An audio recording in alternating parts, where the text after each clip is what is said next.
بعد أعوذ بالله من الشيطان الرجيم بسم الله الرحمن الرحيم الصلاة والسلام على سيد المرسلين رب اشرح لي صدري ويسر لي أمري واحلل عقدة من لساني يفقه قولي. Frères et sœurs, assalamu alaikum wa rahmatullahi wa barakatuh. Deuxième jour de Ramadan.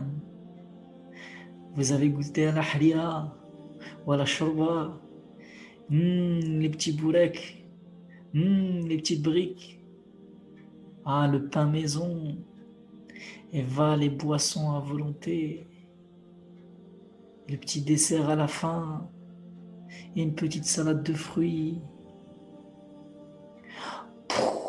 Et on se bourre, et on se bourre, et on se bourre jusqu'à ne plus pouvoir prier.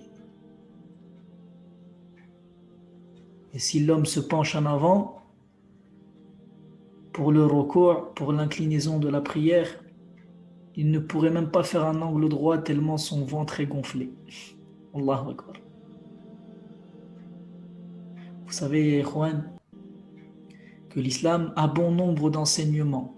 Et ces enseignements ne s'arrêtent pas simplement à la religion. Quand je dis religion, je parle simplement de spiritualité. Non, l'islam ne s'arrête pas qu'à la spiritualité. L'islam va dans tous les domaines de la vie humaine. Il parle de tout, il aborde tout. Notre religion est une religion complète, il faut le comprendre. Ce n'est pas que prière, Ramadan, zakat, hajj, petite barbe. Non, c'est un mode de vie. L'islam, c'est le code de la vie. Est-ce que vous vous voyez réussir votre permis si vous ne suivez pas le code de la route? Ce n'est pas possible. On ne peut donc réussir sa vie si on ne suit pas le code de la vie. L'islam, il nous enseigne bien des enseignements en ce qui concerne les besoins du corps, les besoins de l'âme. Et l'islam nous enseigne un équilibre entre les deux, une harmonie qui va permettre à l'être humain d'être en paix dans sa vie d'ici-bas et de réussir son au-delà. Et combien, les frères et sœurs, regardez aujourd'hui combien de courants on peut retrouver, combien de philosophies différentes on peut avoir, que ce soit en termes de croyance ou pas. On peut retrouver des catégories de personnes avec une certaine rigidité d'esprit, n'est-ce pas? Prenons par exemple les gens qui se privent totalement de manger sous prétexte que c'est une forme d'adoration. L'islam refuse cela. Ou alors vous voyez aussi des gens qui se mettent en ermitage, qui s'isolent dans les montagnes, qui ne fréquentent plus personne, qui vivent avec un seul vêtement toute leur vie. En islam, on ne nous impose pas tout cela. Et on ne nous le demande pas d'ailleurs. L'islam cherche à garantir une vie future, une harmonie dans la vie présente. Il ne cherche pas à compliquer les choses. Et là, on doit rappeler, ya ikhwan, une vérité, une réalité décisive. C'est que la vie du croyant, le croyant bien sûr qui croit à la vie future, doit être différente de la vie de celui qui ne croit pas, du non-croyant, qui lui va considérer son passage sur terre en réalité comme sa vie d'ici-bas et comme son futur. C'est-à-dire que c'est sa seule occasion en réalité d'assouvir ses désirs et d'atteindre ses finalités. Le croyant, non. Le croyant ne doit pas perdre sa décence. Il ne doit pas suivre ses caprices.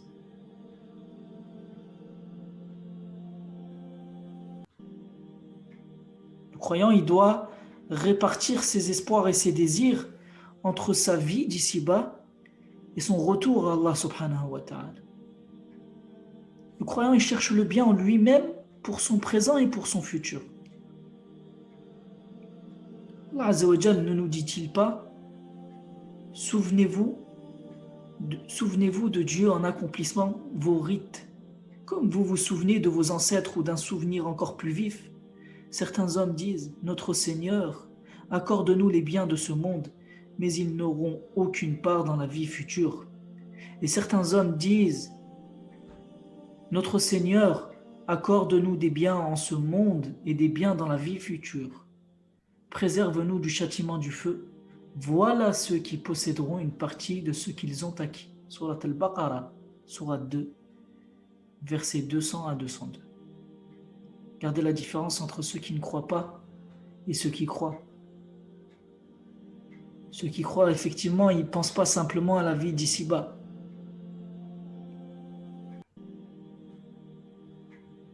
Ils pensent à l'au-delà, pensent à la rencontre avec Allah subhanahu wa ta'ala. Ils ont conscience qu'effectivement, ce qu'ils ingurgitent, ce qu'ils boivent, ce qu'ils mangent, ce qu'ils consomment d'ordre général, sera peut-être à leur rencontre le jour du jugement. Na'am, ils vont rendre des comptes. Nous allons tous rendre des comptes sur tout cela. Et bien évidemment, on voit aussi des hommes qui ne pensent qu'à se remplir le ventre, qu'à se vanter. Quand je dis hommes, c'est hommes et femmes. Et qu'est-ce qu'ils font? Et c'est triste de voir que la communauté, aujourd'hui, elle est au top du top là-dessus. Ils vont rivaliser dans la préparation de repas différents. Ah ouais, il faut 4-5 repas sur la table pendant le Ramadan. Il va les briques, il va la harira, il va la salade, il va les frites, il va la viande, il va ceci, il va cela, et le dessert, et la boisson, et pas qu'une boisson, 2 boissons, 3 boissons, 4 boissons, et de l'eau, et j'en passe. Hein? Et ensuite, l'été, on discute, on reste éveillé toute la nuit, on parle, et encore quoi? On parle. Et ensuite, on fait quoi? On critique, on taille, on médit. Ensuite, on dort. Fajr, quel Fajr? Je mange, je dors. Je me lève pour le suhour, je mange, je bois, je dors. Il n'y a plus de Fajr. Et pour les étudiants qui ne sont pas scolarisés ou les hommes qui ne travaillent pas, hommes ou femmes qui ne travaillent pas, on dort jusqu'à 13h, 14h. Quel Ramadan? C'est quel type de Ramadan? Les hommes et femmes qui ne pensent qu'effectivement assouvir leur plaisir. Des ambitions qui sont basses pour l'au-delà. Alors que Ramadan, en réalité, on devrait redoubler d'efforts. On devrait se motiver à exceller, à se rapprocher d'Allah subhanahu wa ta'ala, à se corriger. On devrait reprendre l'essentiel de notre religion, l'appliquer. Biyuna alayhi salatu wassalam nous dit les gens les plus rassasiés dans la vie terrestre seront le plus longtemps affamés au jour de la résurrection. Rapporté par Al-Bazzar. D'autant plus qu'on sait que chaque prescription elle a une cause, ya ikhwan. Si Allah nous prescrit le jeûne, c'est que c'est un bien pour nous, n'est-ce pas? On sait qu'il y a notamment beaucoup de maladies graves qui sont liées à la nourriture, particulièrement à l'excès. Parfois même, l'estomac n'arrive même plus à digérer ce que tu manges. Et c'est pourquoi il est dit dans le hadith, le fils d'Adam n'a jamais rempli un récipient de mal autant que son estomac. Rapporté par Tirmidhi. Son estomac est... Comment le mois du jeûne, le mois de la retenue, le mois de jihad al-nafs, de la lutte contre son ego, de la lutte contre son nafs, pour effectivement résister à la faim, résister à la soif, trouver un juste milieu, modérer tout ça. Et qu'est-ce qu'on fait aujourd'hui à cause des traditions, de la culture? On fait exactement l'inverse.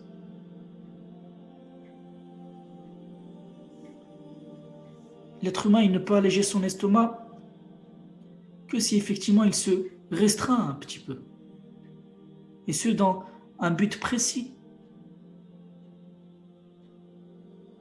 Il faut avoir une ambition d'effectivement se corriger sur notre nutrition.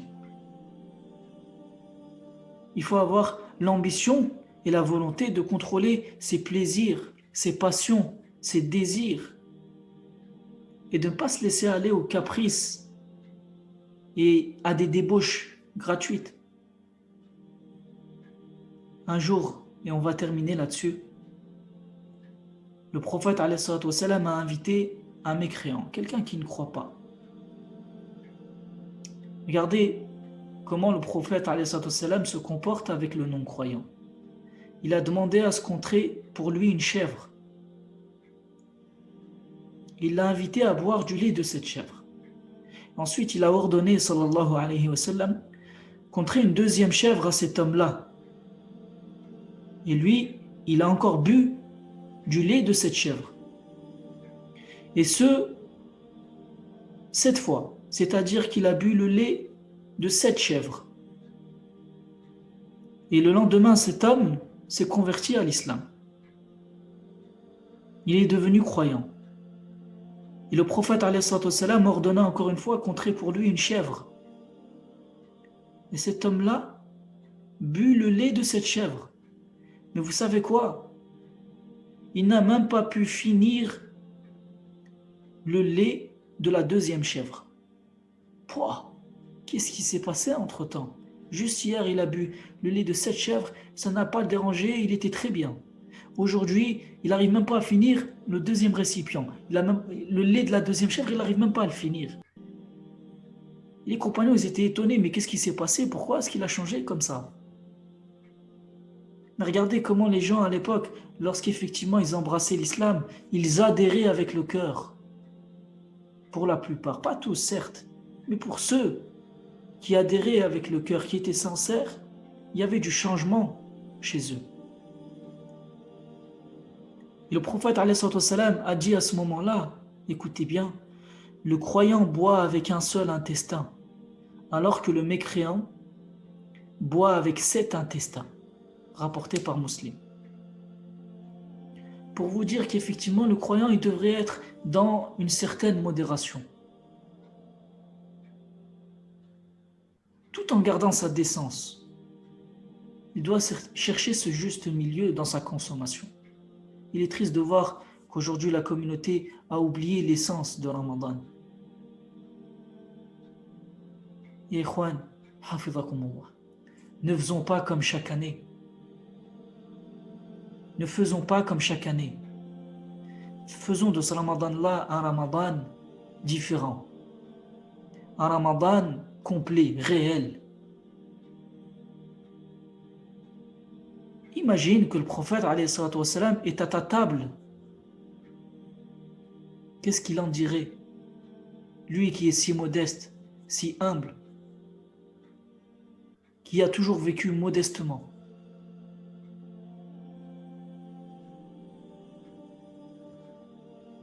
Recentrons-nous sur l'essentiel. Corrigeons nos habitudes. Comprenons notre religion et ses objectifs.